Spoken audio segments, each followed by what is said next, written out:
So the reason time looks like an illusion is because our best theory of time is relativity. But actually, time is not an illusion.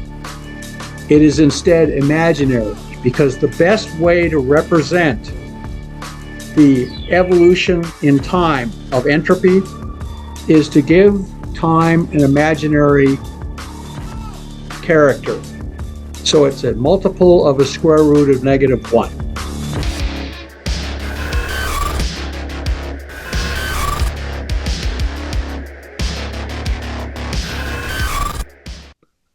Welcome back. I'm here with Dr. John Brandenburg. John, welcome back. Very good. Always good to be on your show, Sean. A pleasure and an honor.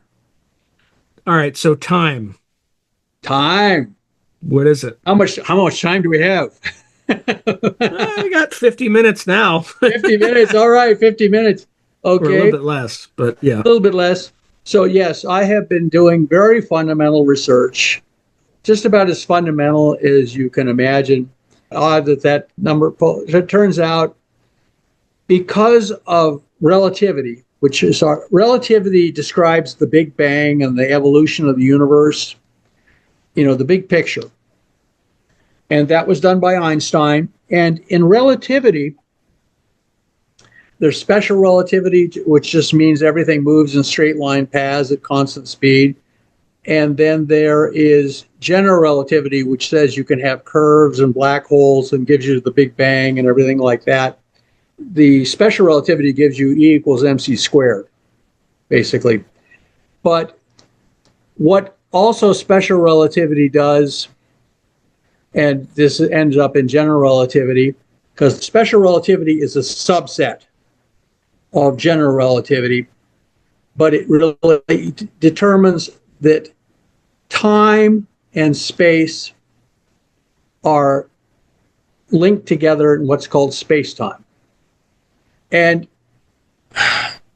there's a number of people who have been heard saying, oh, time is an illusion. And I say, well, the rent is due. Tell that to your landlord, No. Besides, you and I both know time is money, and money is not an illusion. So actually, it is. It's based on belief. It's based on belief. Here's what I'm going to tell you. Time is not an illusion. It is imaginary. And that means mathematically it's a multiple of the square root of -1. That's the definition for an imaginary number. It's a number which people say, first thought, doesn't exist. But no, they do exist. They underlie quantum mechanics, and especially all the other physics, especially electromagnetic theory, is underlaid by imaginary numbers, or rather what's called complex numbers, which are real numbers, a real number plus an imaginary number. Mm-hmm.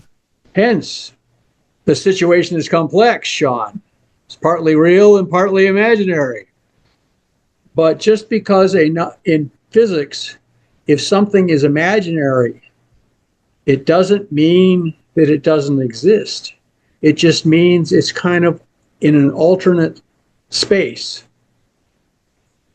that only meets our space under certain circumstances. So at the Big Bang, time began.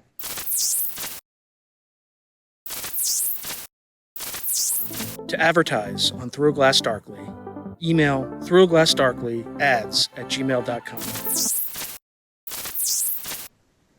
And basically the universe started expanding the outer portions at the speed of light. And that meant that the universe expanded everywhere at once. And so if you got a region of space that was spherical and started out being a really small sized sphere, size of an atom, and then ended up, you looked at it later, it would be a big sphere, and its radius would be the speed of light times the time, the age, the Hubble time. Now, because of what's called the wave equation, you can actually derive electromagnetic waves from what's called Maxwell's equations. And those equations have nothing to do with matter. You can just do it in pure vacuum. Mm-hmm. It works best in pure vacuum, as it turns out. So you have what's called Maxwell's equations in pure vacuum, and that gives you the speed of light. And it also gives you this idea of an expanding wave, expanding at the speed of light. And it's like a three-dimensional version of pebbles in a pond making ripples. It makes a disturbance, and the disturbance moves out in rings to forever. So that is well established. The mathematics all works out. And as it turns out, you can actually, because there's a negative sign, the equation turns out to be x squared, or radius squared, minus t squared, time, divided by the speed of light squared. So you have the radius of the universe moving out as if the universe was one giant black hole. Its outer surface expands, and it follows this law where both time and space are linked. Now, when you do this in general relativity, it works best in just pure vacuum. But we know that nothing is pure in the universe. Out there, there's what's called the plasma of basically just hydrogen plasma. It's protons, positive charges, and electrons, negative charges, very thin gas of charged particles. And then, you see concentrations, those are the stars, but mostly it's empty space full of this plasma.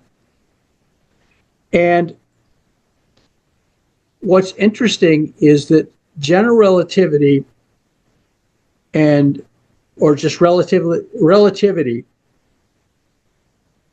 as one great theory says nothing about matter, the nature of matter. But as it turns out, the nature of matter controls time, because if you get a cup of coffee, in relativity, you can set your coffee on your coffee table. It'll stay hot all day. But in real life, of course, it'll cool off. And that's because it's made of atoms, which are, of course, made of subatomic particles. So it's the microstructure of reality that causes time to advance. So you can't go backwards in time. It doesn't matter how long you have your coffee on your coffee table and your room is at room temperature, the coffee will end up becoming room temperature. It's not going to get hotter. It's going to get colder until it matches this thermal, and that's called entropy. So there's two different definitions of time in terms of the physics of the universe. One is relativity, that says the universe is expanding, what's called the Hubble expansion, and the size of the universe is its age, and that's time. Time marches forward because the galaxies are spreading apart. All the galaxies we see out there that are at least not gravitationally bound to our own galaxy are actually heading away from us, and the farther they are away from us, the faster they're retreating. So that's time. And just like you can't put the toothpaste back in the tube, once the Big Bang happens, it's happened.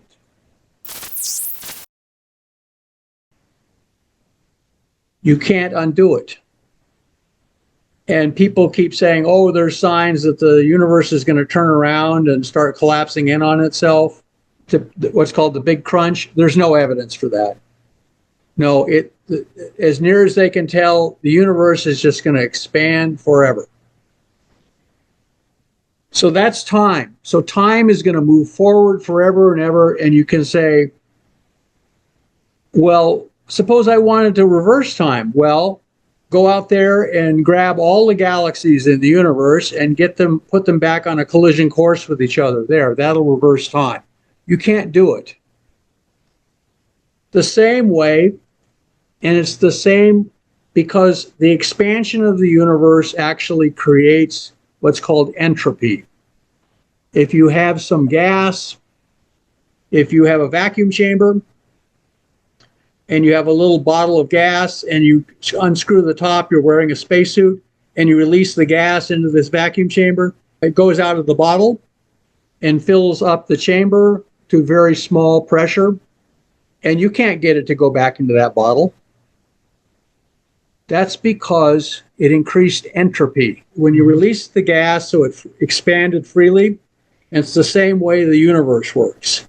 The Hubble expansion is a free expansion of a gas, in this case studded with stars and galaxies, out into the universe, and you can't make it turn around. So the problem is that relativity, a la Einstein, made it look as though time was just another coordinate, space-time. So you had X, Y, and Z, the three spatial dimensions, and then you had time. And just like you could move back and forth, up and down, forwards and backwards,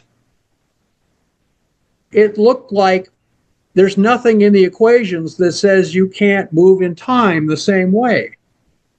So that's why people said this idea that time is marching forward and there's a past and a present and a future, it's all an illusion. You ought to be able to access all those things. You ought to be able to go travel backwards in time.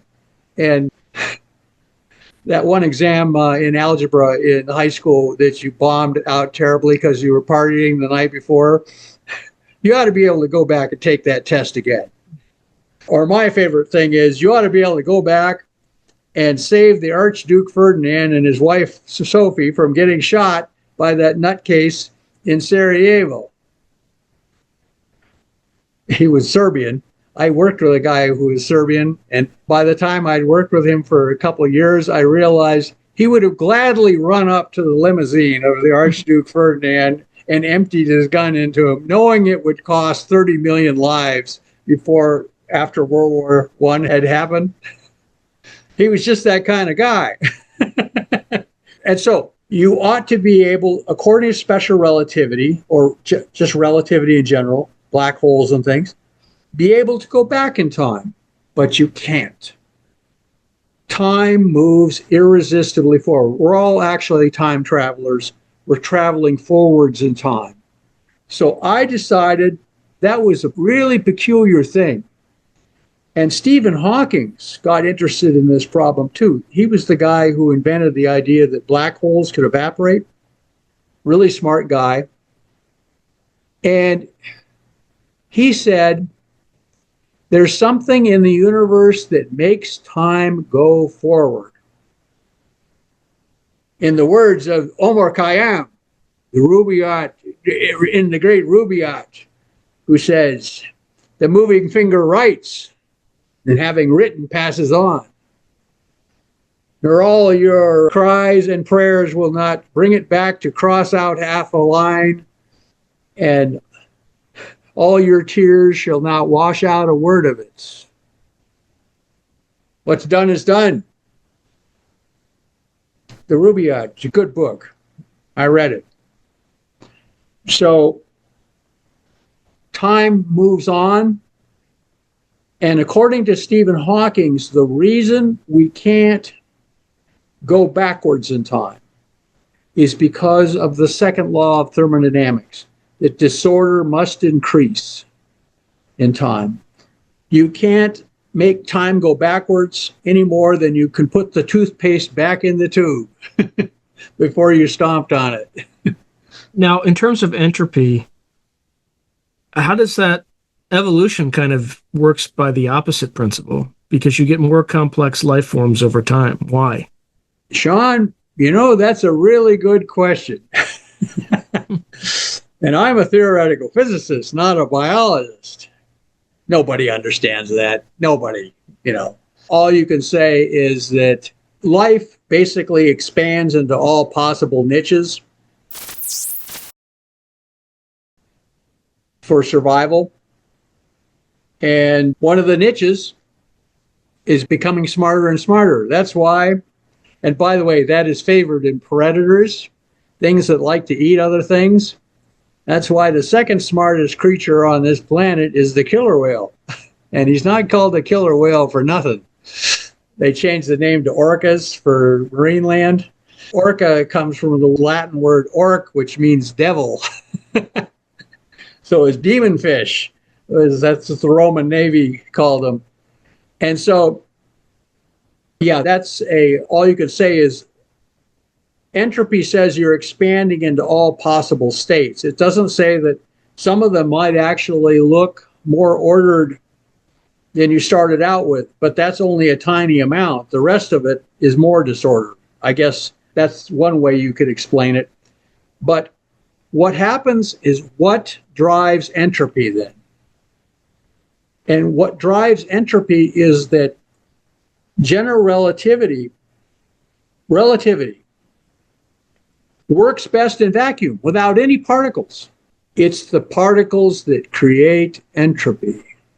Yeah, because the atoms are speeding up when there's heat. The atoms are all moving. And then you have this heat death, basically, as the atoms Exactly. Yeah. You have the heat death. You have all these particles moving freely. But they run out of energy. They run out of energy. They don't. And energy is neither created nor destroyed. It's just dissipated into heat. It's just dissipated. The cold stuff gets warmer and the warm stuff gets colder. It all ends up being kind of the same temperature. And the stars, they start out burning hydrogen, then they burn helium, and finally they burn oxygen and carbon, and finally the couch, the chairs. And, even the stars get old and die. Mm-hmm. And so time moves forward because reality has a microstructure to it. The microstructure is the subatomic particles. And the most basic subatomic particles are those that make up hydrogen. Everything is built out of hydrogen. When the universe was born, as best as they can simulate it, it started out with the Big Bang, and 1 second later, it was an expanding cloud of hydrogen plasma, 99% hydrogen, electrons and protons, because those are the only subatomic particles that all by themselves are stable. A neutron is not stable. A neutron pops like a firecracker after 10 minutes.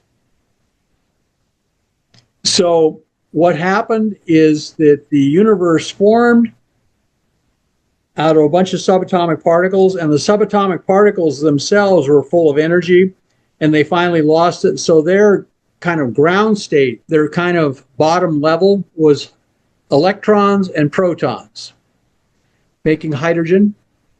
And this was in a plasma state, so the electrons and the protons could move freely. That means they could conduct electricity. And that means when they were conducting electricity, the electrons and the protons, if you had a battery connected to this piece of space with hydrogen plasma in it, the positive charges start moving one way, and the electrons, the negative charges start moving, and they run into each other, and it gets hot. And that creates entropy, disorder. And that is what moves time. So the reason time looks like an illusion is because our best theory of time is relativity. But actually, time is not an illusion. It is instead imaginary, because the best way to represent the evolution in time of entropy is to give time an imaginary character. So it's a multiple of a square root of -1. Now, this is a little bit of a work in progress. I'm trying to develop the math, and right now I'm just trying to make sure I don't tie my shoelaces together, that there's different shoes. I'm trying to do that, do small steps, and make sure I don't make any big mistakes. The best way to sometimes advance is to avoid big mistakes. You take small steps. So the first step is to say, time is not an illusion, it is instead imaginary. And when something is imaginary in quantum mechanics, what you've done then is you brought in the microstructure of the cosmos. General relativity is the big picture. But the thing is this big picture includes imaginary time, and the source of that imaginary time, the fact that the time variable is different from X, Y, and Z. The reason it's different is because it encapsulates the microstructure. Instead of the big picture, we're talking the little picture. The little pictures all combine to change the big picture so that time must evolve. It must move forward. So it's sort of a work in progress, but you've got to admit, Sean, it's fundamental. Hey, I'm 72 years old, It's about time I started thinking about time, right? It's about time. And so I'm trying to understand this. And one of the things that's coming out of this is I'm back to Stephen Hawking's idea that you can't go back in time to change history. Once the toothpaste is out of the tube, there's no do-overs. Mm-hmm. I'm sorry, the Archduke Ferdinand and his wife Sophie, you can't go back there and try and redo that thing so that they survive. They dug up a bunch of dirt. You know what they did recently? They dug up a bunch of dirt about the Archduke Ferdinand. I was afraid to even read it. He was one of my great heroes, So why were they digging dirt about the Archduke Ferdinand? Who cares about what the Archduke Ferdinand did? Or apparently he had a nice library of pornography or something like that. Wouldn't that be shocking, though? So it's ridiculous. I know. What, am I supposed to be scandalized by this?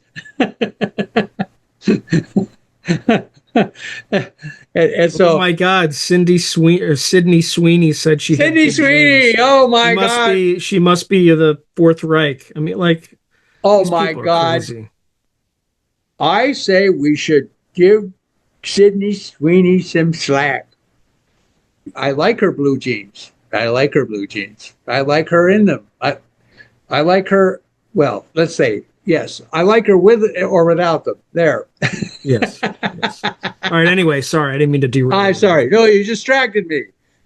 You derailed my train of thought.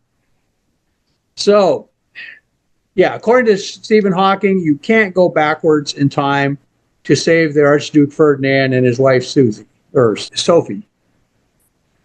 So there's certain rumblings, where, believe it or not, just like everything, it always leads back to UFO, UAP stuff.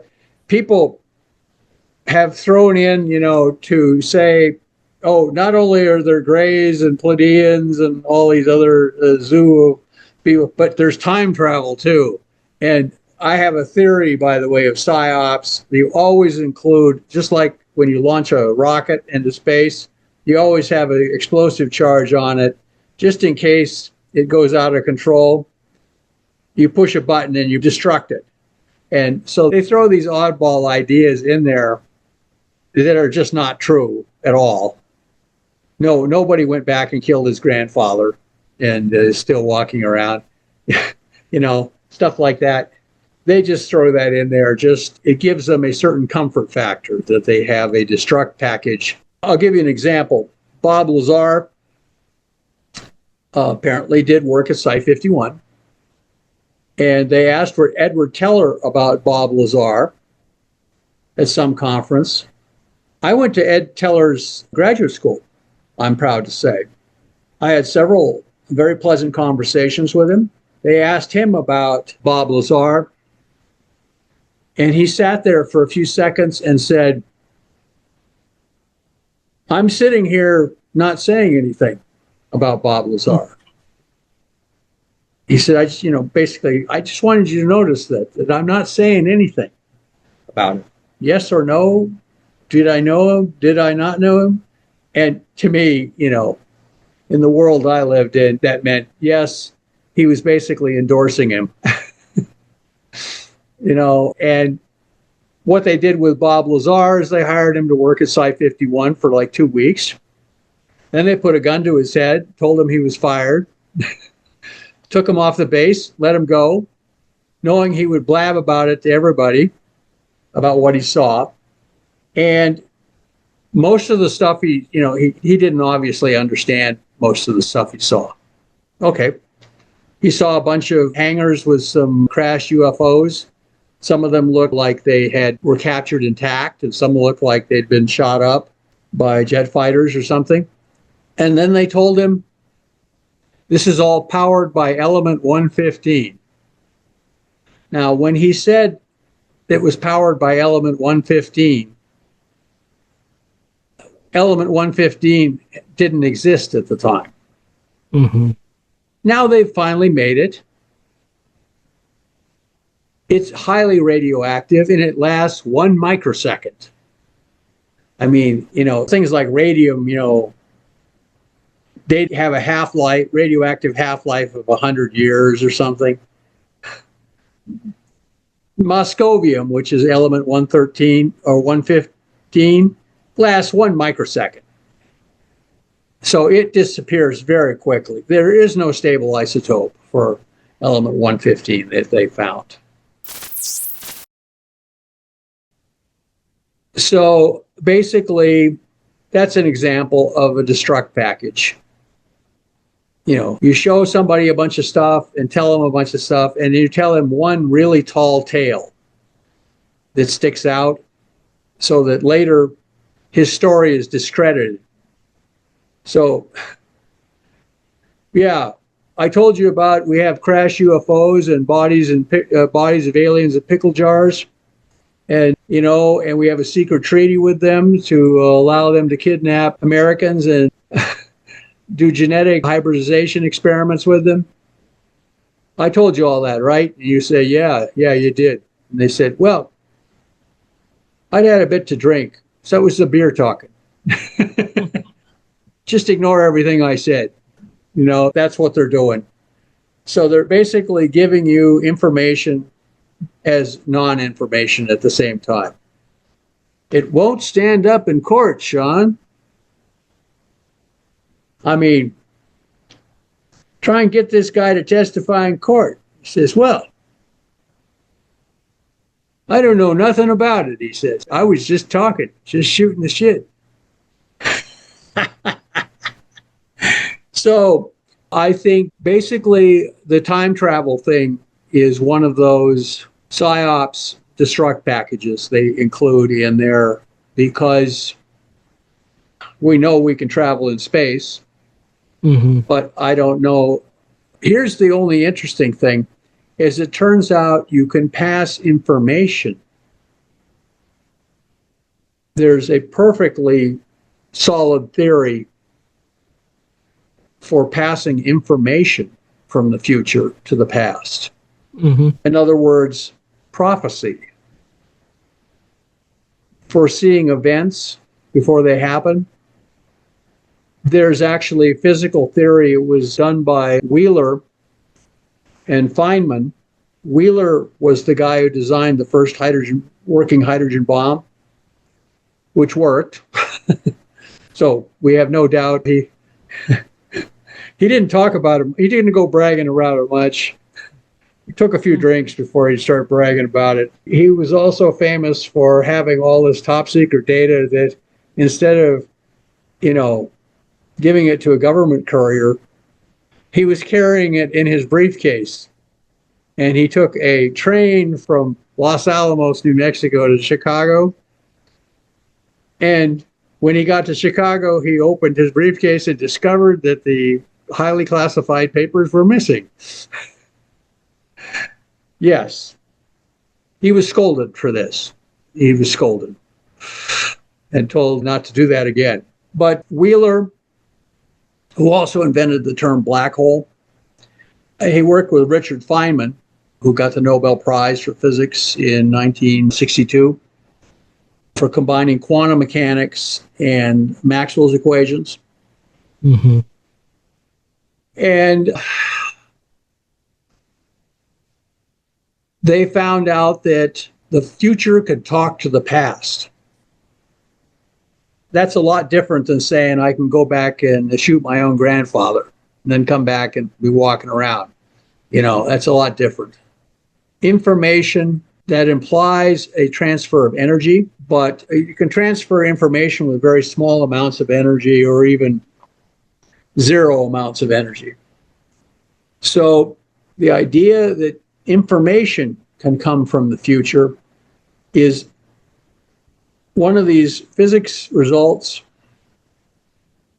that everyone understands who knows anything about physics, but nobody likes to talk about because it's so bizarre. But time travel, like in science fiction, the Terminator, according to Stephen Hawking, that is forbidden. Strictly verboten. You can't do that because of the second law of thermodynamics, the fact that you have a microstructure to reality. And it's interesting that Einstein, in trying to get a unified field theory that would unify gravity and electromagnetism, the last thing he was working on was a theory of protons and electrons. Where do protons and electrons come from? How come nature likes those? And it does.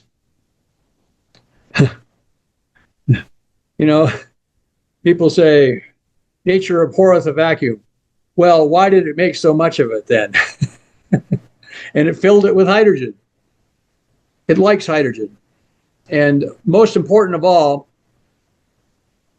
about hydrogen is the ratio of the proton to the electron mass. The square root of that is the number 42. Mm-hmm. And believe it or not, that came out of my theory it's called the gem theory. And I had never read Hitchhiker's Guide to the Galaxy when I did that novel. I hadn't even heard of it. It was back in the 80s when I did that. And it hadn't gotten to be a big popular novel then. And people pointed out to me that it matched what was in the novel. And I said, of course. So that's why relativity appears to allow time travel, is because it's incomplete.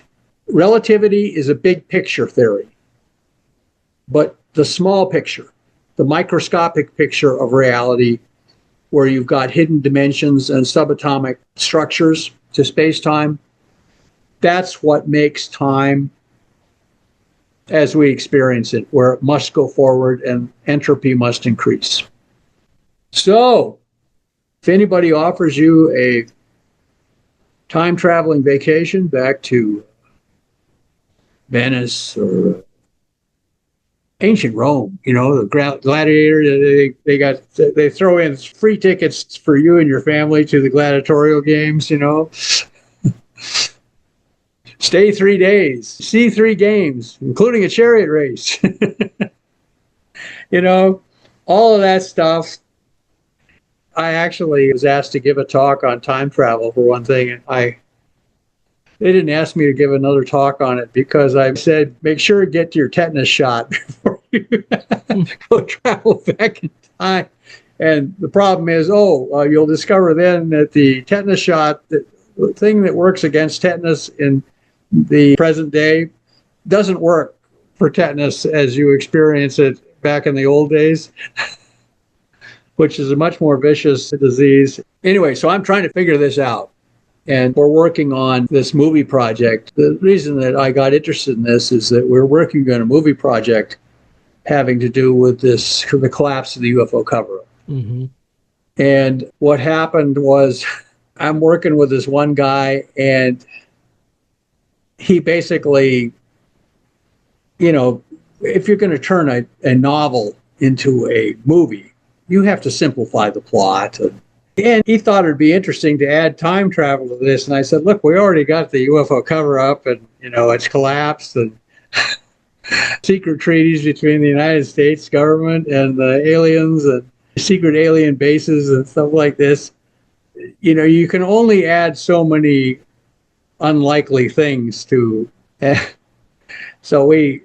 Yeah, it's the suspension of disbelief. You can only suspend. I actually used that phrase. I said you're breaking the suspenders of disbelief by adding time travel to this thing. Like one thing, people are willing to suspend disbelief, but you can't any more than one. And people are like, "This is just." Oh no! Hey, I've sat there and watched movies and said, "Well, this doesn't make any sense." Then, I just end up thinking about something else. You have to have a certain plausible premises for a good science fiction scenario that are not that big a stretch. But, then if you go add the Loch Ness Monster to that, or Bigfoot, then... and time travel. And dragons and wizards. What's that? And dragons and wizards. Dragons. Well, what's interesting, it's funny you should mention dragons. Dragons are a well-known fixture of human imagination all over the world. I mean, in China, the dragon is the good guy and looks like a big snake. But in the West, the dragon is a symbol of evil, even among the Vikings, who were not Christian. And of course, then in Revelations, the great red dragon in Revelations, and the St. George's and the dragon. And it's the idea of a smart lizard who's very powerful and very smart. And that, the Garden of Eden story is, somehow the dragon got into the Garden of Eden, and, they had this, God tells Adam, I only gave you one rule, and you couldn't follow it.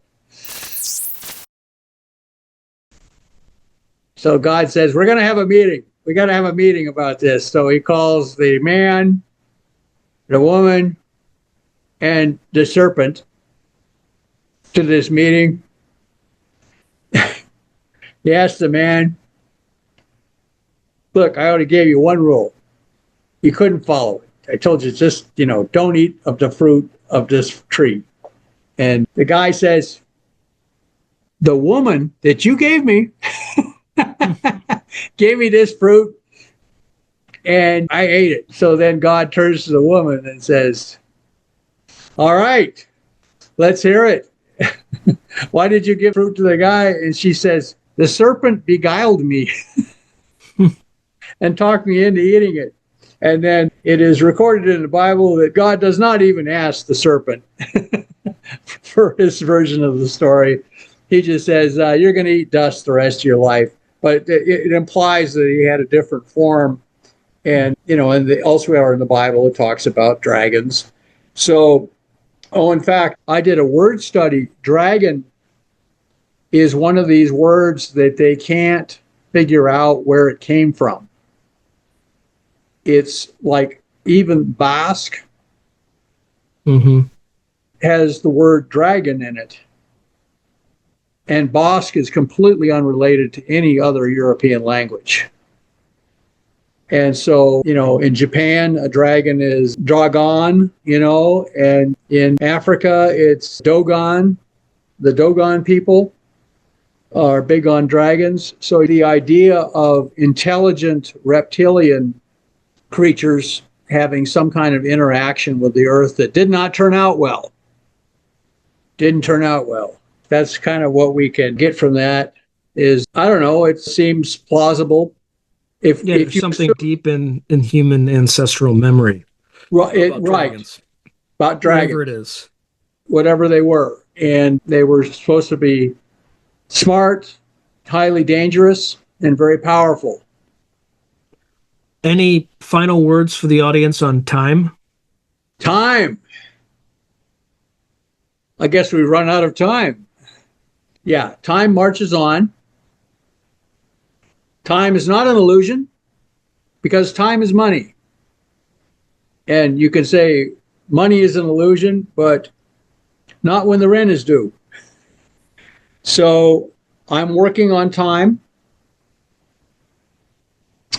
And I think that we'll come out with a theory that will explain it's a current mystery in physics as to why time,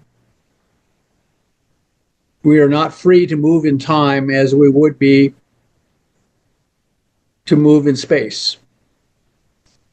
But it's still a work in progress. So stay tuned. Next time we talk, maybe I'll have a better answer for you. Anyway, all right, John. Wonderful to talk to you. And we'll wait and see what a photographer friend of mine used to say. We'll go in the dark room and see what develops. All right, my friend. Good talking. Take care now. All right. God bless Bye-bye. you. If you enjoyed today's video, please hit like and subscribe, and also hit the notification button so you can be notified whenever I post new content. Thank you. Now, if you're enjoying the channel and you want to support it, there are several things you can do. In fact, there are 5 things you can do. The first thing you can do is just buy my books. I got plenty of books out in the market right now, and I would prefer that folks buy a book rather than giving me direct support because they get something out of it. They get a real tangible product. The second way you can support me is by becoming a member on YouTube or becoming a patron on Patreon. And just go to either site and it'll explain everything.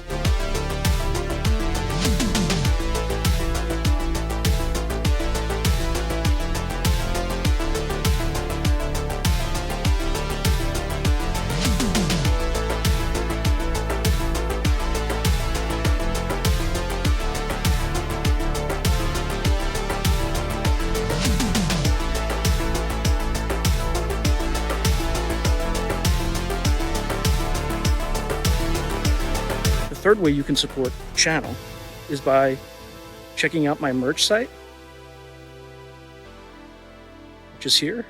There's plenty of stuff that you can get to support the channel. And I'd appreciate that you have it and can wear it. Not only do you help support the channel, but you also help promote the channel, and I appreciate that. The fourth way that you can support the channel, and this is really easy, is anytime you want to buy something on Amazon, literally just go to the description below and click on any link, literally any link. The channel gets a cut of that, and it costs you no extra money. You just go through the link, as I'm part of the Amazon Affiliates Club. The fifth and final way you can support the channel is through donations. Now, I don't prefer these because it's more of an expression of gratitude, but you don't really get anything out of it as a subscriber to the channel.